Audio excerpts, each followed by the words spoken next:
President Biden unveiling his budget proposal for 2024 today. He says he wants to cut the deficit by $3 trillion over the next 10 years. And as Chris Welch shows us, he says he'd do it in part by raising taxes on people earning more than $400,000 a year.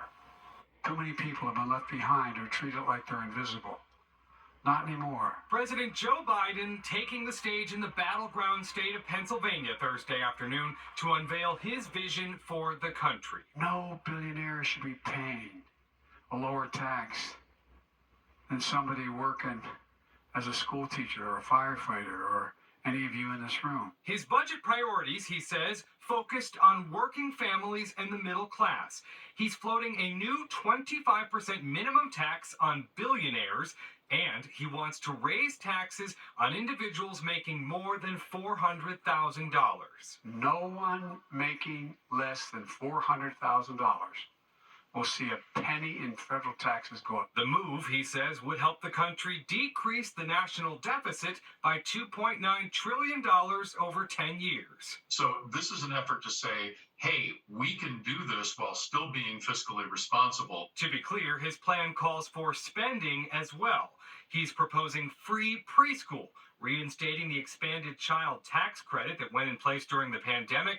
He wants to increase the availability of affordable housing, and he also wants more affordable prescription medication, including a national cap on insulin. So all of these things are popular with large majorities of the responding public. And that's the point, says Kean University's David Birdsell. Popular proposals may be harder for Republicans to push back on without risking blowback.